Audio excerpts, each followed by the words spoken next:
The Yautja scout ship, claw of silent vengeance, hung in the void above the blue-green world designated Sol 3. From the command throne, veteran hunter Cathar observed the planet. The data streams stolen from human satellites told a pleasing story: global collapse, societal disintegration, and a dominant new species of relentless, if simple-minded, fauna. The humans called them the infected.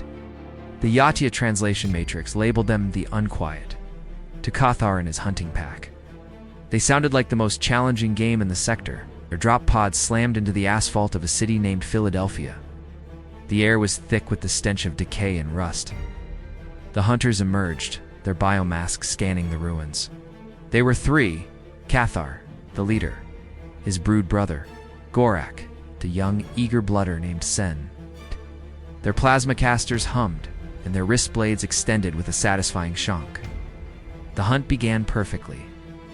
A shambling figure, its clothes in tatters, its skin a mottled gray, moaned and stumbled towards them. San, eager for first blood, lunged. His wrist blades sliced through the thing's torso with ease, spilling black, coagulated viscera. The creature, bisected, did not scream. Its upper half continued to drag itself forward, jaws snapping mindlessly until Gorak crushed its skull under his boot. Cathar felt a flicker of unease. There was no honor in this, no fear, no fight. The creature had not even registered its own death. They moved deeper into the city canyon. The unquiet were everywhere, drawn by some primal signal to the living heat of the hunters. They fell in waves and the Yautja cut them down. Plasma bolts vaporized torsos. Smart disks were decapitating a dozen in a single pass. But for every one that fell, 3 more took its place, spilling from broken windows and subway tunnels in a silent, ceaseless tide. The drama was absent, the glory non-existent. This was not a hunt, it was pest control. The first true sign of their miscalculation came when Sun's plasma caster overheated from constant firing. A cluster of the infected swarmed him. He fought magnificently, his blades a whirlwind of dismemberment. But one, a former human child, small and fast, ducked beneath his guard and sank its teeth into the seam of his leg armor. Etson roared in annoyance, not pain, and kicked the thing away, shattering it against a wall. The bite was a minor scratch, barely drawing green blood. He dismissed it. An hour later, San began to lag. His movements became sluggish. Foul black eye core began to weep from the scratch. He vomited a stream of black fluid, his biomask's filter struggling to clear it. "Brother?" Gorak clicked, his hand on San's shoulder. San turned. His movements were jerky, unnatural. Through his biomask's lenses, a sickly yellow film was visible over his eyes. He let out a guttural moaning hiss and lunged at Gorak, not with a warrior's skill but with the mindless hunger of the infected. Horror, a sensation the Yautja rarely experienced, washed over Cathar. The plague was adaptable. It could cross species. It could claim a Yautja. Gorak, with a cry of anguish and fury, was forced to decapitate his own brood brother. Sol's body twitched on the ground, the limbs still jerking. Now, the nature of the hunt had changed entirely. They were no longer the predators. They were simply the next link in the food chain, and a new, terrifyingly resilient one was being built behind them. The unquiet were not just prey. They were a biological weapon, a corruption of the hunt itself. Catho and Gorak fought their way to a high rooftop, seeking a moment's respite to call for extraction. But the silence they craved was broken by a new sound. A low, powerful growl. From the shadowed entrance of the rooftop access stairwell, Sun's reanimated body emerged. But he was not shambling.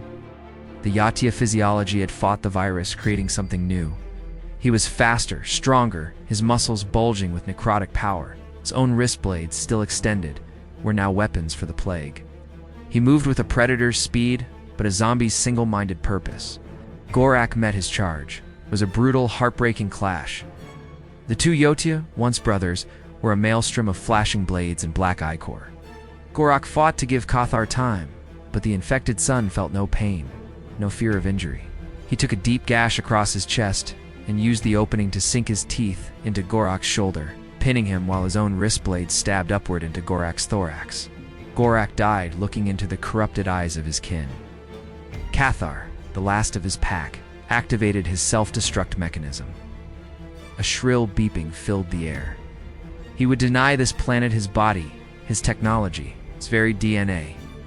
He would become a star, purging this rooftop of the abomination his hunt had created. The infected Sin, sensing the building energy, scrambled towards the edge of the roof and leaped to the next building just as the world turned white. The nuclear flash incinerated Gorak's body and a city block of the unquiet below. But on the adjacent rooftop, the thing that was once destined rose from its crouch, its carapace scorched but still moving.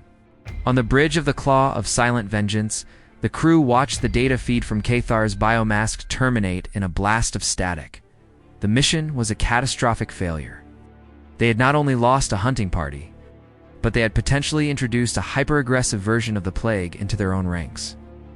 As the ship turned away from the cursed world, a new order was logged into the galactic database. A quarantine beacon was placed around Sol 3, with a classification that translated roughly to Absolute Hunting Prohibition. Biosphere class, self-perpetuating weapon. The prey is the contagion. Below on the ruined Earth, the infected sun stood on the rooftop. The last living memory of the Yautja, a fading star in the sky above. It tilted its head back and let out a roar, a distorted, monstrous echo of a hunter's victory cry. It was no longer just a zombie, and no longer a Yautja. It was the future of this world, a new alpha in a kingdom of decay, waiting for the next proud hunters to foolishly land on its shore. The hunt was over. The infection had won.